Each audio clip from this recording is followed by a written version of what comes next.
She corrected him for interrupting feedings for a full week. It turned out he was the only one paying attention to what was actually in the bottle.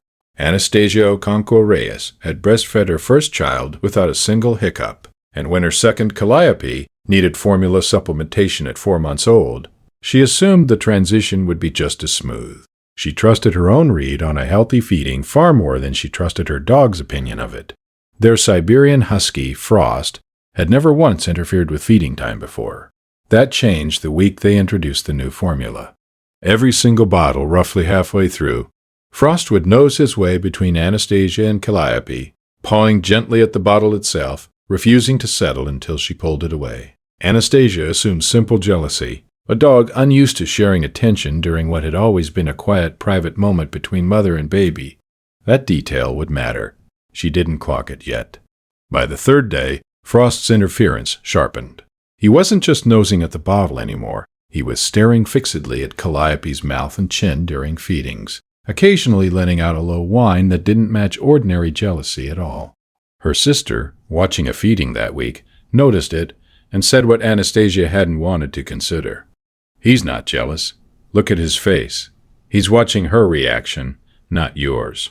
Anastasia laughed it off. A first-time formula feeding mother's confidence, she told herself, shouldn't be undermined by a dog's odd new habit. She redirected Frost more firmly each time and kept feeding Calliope the same formula.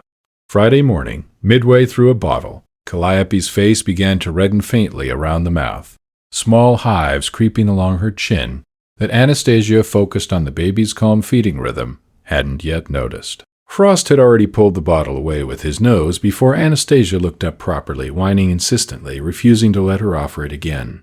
Anastasia's attention finally caught up with what Frost had been trying to show her for days.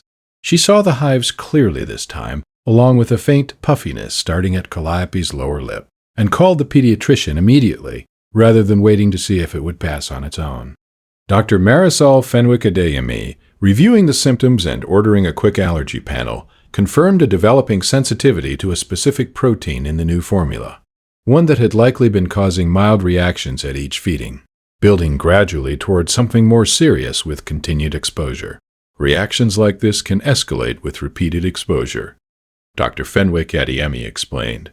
Catching it at the hives and swelling stage, rather than waiting for it to progress, made a real difference here.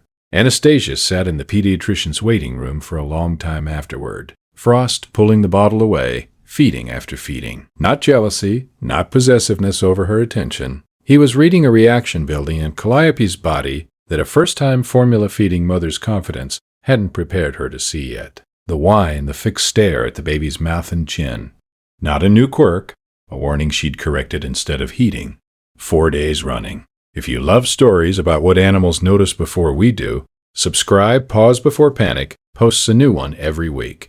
They switched Calliope's formula that same day. Frost settled back into calm feeding time behavior almost immediately. Task complete. Has your dog ever interrupted something you were sure was fine? Tell us in the comments below. These stories deserve to be heard.